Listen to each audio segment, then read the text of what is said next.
All right, I'm Ethan Westerman. I'm joined again today by Scotty Bordelon, who is at the SEC spring meetings in Destin, Florida. They wrapped up day two of the meetings. Today, it's Wednesday, May the 31st.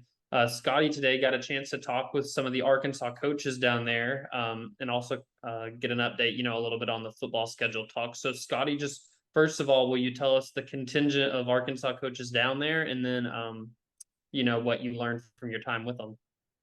Yeah, so today I got to talk with Eric Musselman, Sam Pittman, and Mike Neighbors, as well as Hunter Yurachek. I got to talk with him for just a few minutes.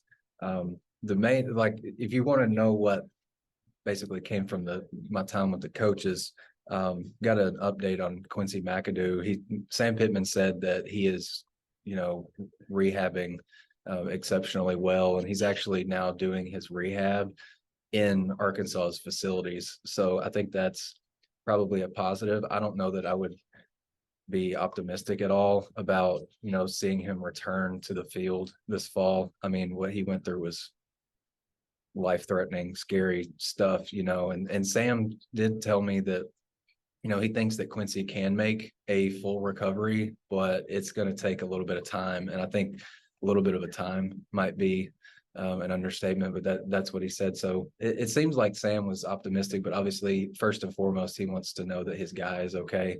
Hunter Yurachek, I asked him about Arkansas's basketball series with Oklahoma. Those two programs have played each of the last 2 years in the BOK Center in Tulsa. And I asked him if he thought that game was going to happen this year. And he said that he doesn't think it's going to go in that direction. And then kind of unprompted, he said, could we play in like an Oklahoma State game, in that venue? Because he does really think that the basketball game in Tulsa is a good thing for Arkansas. And I talked to Eric Musselman quite a bit today about the transfers that he brought in. Like I don't believe we've had him on the record at all, talking about kind of what he likes about each guy. Like you can kind of make some assumptions about what he likes about each guy when you break down their game a little bit and analyze it. But I've got some stuff that I'm probably going to store for maybe a more dead time in the summer, I think. So I'm really excited to share that. Eric also, like last week, Gus Argenal announced, or it was announced that Gus Argenal was going to be a Division II head coach at Cal State San Bernardino. And so I asked Eric kind of where he was in the process of, getting a new assistant coach. And he said that he didn't really want to get into it, but he is, quote, like in the middle of their interview process. And then from Mike Neighbors' standpoint, he said that Arkansas is going to play all of the Division I teams in the state again this season. So got to talk to him for 10 or 12 minutes today, and probably going to write more extensively on what he said on Thursday. Yeah, and then of course, like we talked about yesterday on the first day, just the hot topic all week is going to be that football scheduling. Did you learn any more on that? And aside from that, any other, key talking points from today? Yeah, so it kind of seems like the vote is cooling off. Like maybe that there could be a short-term format for 2024 put in place, which would be 8 games. When Texas and Oklahoma get to the league, they could potentially do that. And one fixed opponent with 7 rotating.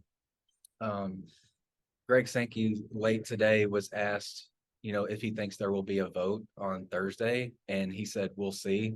So that's kind of where it is like right now. Like I talked to Hunter Yurachek again for a couple minutes, and he said that he said he would kind of be surprised if there wasn't like a resolution that came this week, but he also told The Athletic that he doesn't think that there's like this pressing need to make an announcement this week. Like I think he said, like if we don't know the schedule for 24 right now, we can figure it out, and then we can figure it out for 25 and 26. And then I think Alabama AD Greg Byrne was asked if there was enough information out there for a vote to be had on 8 or 9 games, and he just flatly said no. And so that kind of created a little bit of a stir today, and maybe quite a bit of doubt that a vote might happen, and they could potentially just punt on this whole format thing again and go with 8 games when OU and Texas get in the league. Awesome. Well, once again, like I said yesterday, every update that you need from these SEC spring meetings, Scotty's got you covered on wholehogsports.com. Has a lot of great stuff he's already done in just the day and a half, I guess, that you've been there, but should be a lot more to come the rest of the week. But for Ethan Westerman and Scotty Bordelon, who's in Destin, but you can't see the beach behind him because of the camera for I some promise reason. it's out there somewhere. It, go back and watch yesterday's video. You can Yeah, I see it's promise. Thank definitely you. out there. But thanks for listening to this update from the SEC spring meetings.